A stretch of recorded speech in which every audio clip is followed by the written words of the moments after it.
ሰላም ጤና ይስጥልኝ ውድ የዶክተር ሚሊየን ሄልዝ ቲፕ ተከታታዮች እንዴት ናችሁ? በዛሬው ዝግጅቴ ደግሞ አንድ ሰው ጥርሱን በጥርስ ህክምና ቦታ ወይም በጥርስ ሐኪም ቢታጠብ ምን የጤና ጠቀሜታ ያገኛል ነግራችኋለሁ። አብራችሁኝ ቆዩ። በእርግጠኝነት አንድ ሰው ጥርሱን ቢታጠብ ምን አይነት የጤና ጠቀሜታ ያገኛል ብዬ በጠይቃችሁ በብዛት ወይም ደግሞ በአብዛኛው ጥርሱን ነጭ ማስደረግ ወይም ደግሞ ጥርሱ ቆንጆ እንዲሆን ማስደረግ ነው ልትሉኝ ትችላላችሁ። ትክክል ናችሁ።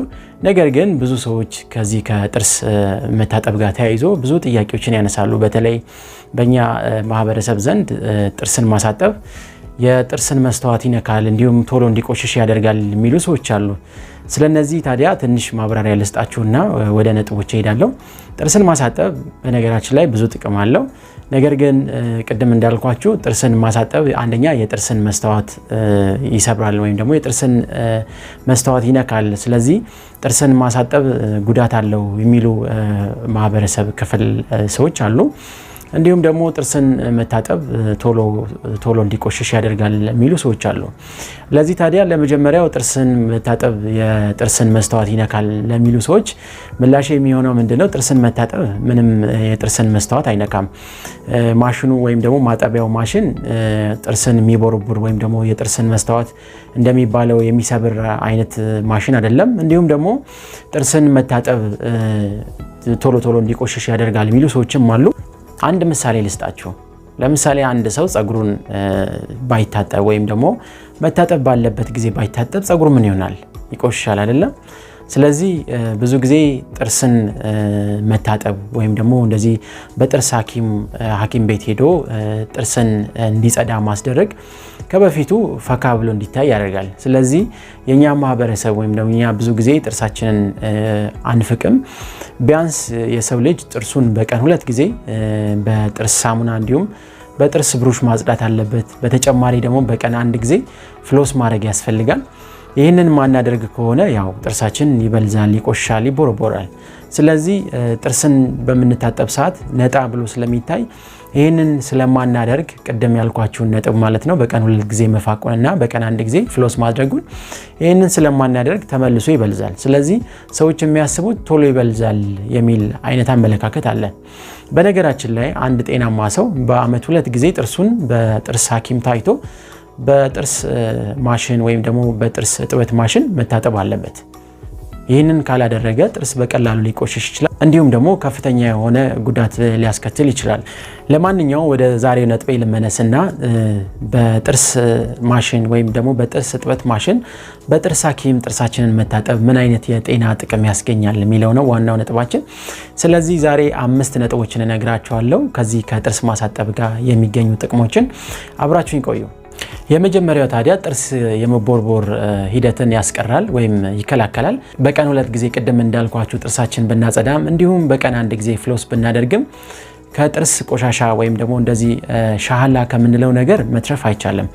ይሄ የጥርስ ማጽዳት ሂደት በቤት ውስጥ የምናደርገው የሚያስቀረው ይሄ ሻሃላ የሚባለውን ነገር ወይም ደግሞ የምግብ ትርፍራፊ ላይ በቀላሉ ባክቴሪያዎች የሚቀመጡበትን ነገር ለማስቀረት ነው። ስለዚህ ይህንን ሙሉ ለሙሉ ማስቀረት ስለማይችል በጥርስ ህክምና ቦታ ሄዶ ጥርስን ማሳጠብ ጥርሳችን እንዳይቦርቦር ይረዳል ማለት ነው። ሁለተኛው ነጥብ ደግሞ የድድ መድማትን እንዲሁም ህመምን ይከላከልናል። በቀላሉ የሚጠራቀም የምግብ ፍርፋሪ እንዲሁም ደግሞ ሻሃላ ባክቴሪያን በቀላሉ ይሰበስባል። እዚህ ባክቴሪያ ታዲያ በብዛት ከተባዛ በኋላ የሚያደርገው ድድ እንዲደማ ማድረግ እንዲያብጥ ማድረግ ነው። ይህንን ታዲያ በቀላሉ በአመት ቢያንስ 2 ጊዜ ሄደን ጥርሳችንን በመታጠብ እንዲሁም በቤት ውስጥ ደግሞ በቀን 2 ጊዜ ጥርሳችንን በመቦረሽ በተጨማሪም በቀን 1 ጊዜ ፍሎስ በማድረግ ይህንን የህመም ሁኔታ ወይም የድድ መድማትና የድድ ህመምን ማስቀረት ይቻላል። ሶስተኛው ነጥብ ደግሞ የጥርስ መብለዝን ያስቀራል። በተለይ ቡና፣ ሻይ እንዲሁም ወይን በተጨማሪም ደግሞ ሲጋራ የሚያጨሱ ሰዎች ጥርሳቸው በቀላሉ ይበልዛል። ስለዚህ ይህንን የጥርስ መብለዝ ለማስቀረት ጥርሳችንን በአመት 2 ጊዜ ቢያንስ የጥርስ ሐኪም ጋር ሄደን ማጸዳቱ ጥርሳችን እንዳይበልዝ ያደርጋል ማለት ነው። ቅድም እንደነገርኳችሁ በቀን 2 ጊዜ መፋቁ እንዲሁም ደግሞ በቀን 1 ጊዜ ፍሎስ ማድረጉ ይህንን ሂደት በጣም ያዘገየዋል እንጂ ሙሉ ለሙሉ ማስቀረት አይችልም። አራተኛው ጥቅም ደግሞ መጥፎ የአፍ ጠረንን ማስቀረት ነው። በነገራችን ላይ 90% የሚሆነው መጥፎ የአፍ ጠረን የሚከሰትበት ምክንያት አፍ ውስጥ ነው ያለው።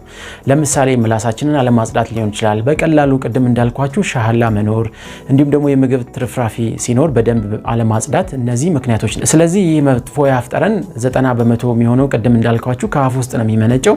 ሌሎች 10% ደግሞ ከአፍ ውጭ የሚከሰቱ ምክንያቶች ናቸው። ስለዚህ ይህንን 90% የሚሆነውን ምክንያት ለማስቀረት በአመት ቢያንስ 2 ጊዜ ጥርሳችንን በጥርስ ህክምና ቦታ በሚገኝ ማሽን በማጸዳት ይህንን መጥፎ የአፍ ጠረን ማስቀረት እንችላለን ማለት ነው። አምስተኛው ደግሞ አጠቃላይ የጤና ጥቅም ያስገኛል። ለምሳሌ ድዳችን ላይ የተለያዩ ምልክቶች ሊታዩ ይችላሉ።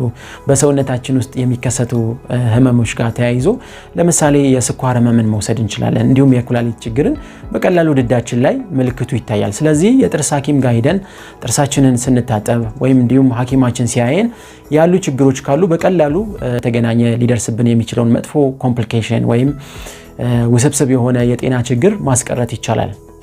በተለይ ደግሞ እንደ ስትሮክ ያሉ እንዲሁም ደግሞ የልብ ህመምን በቀላሉ ሊያስከትል ይችላል። ስለዚህ በአመት 2 ጊዜ የጥርስ ሐኪማችን ጋር በመሄድ ጥርሳችንን በማሽን ማሳጠብ እንዲሁም ደግሞ የድዳችንንና የጥርሳችንን ሁኔታ መከታተል ከሌሎች የጤና ችግሮችም ይጠብቀናል ማለት ነው። ይህንን ዝግጅት እንደወደዳችሁ ተስፋ አደርጋለሁ። ከወደዳችሁ ታዲያ ላይክ፣ ሼር እንዲሁም ሰብስክራይብ ማድረጉን እንዳትረሱ። በሌላ ዝግጅት ሌላ ጊዜ እመለሳለሁ። እስከዛው መልካም ጊዜ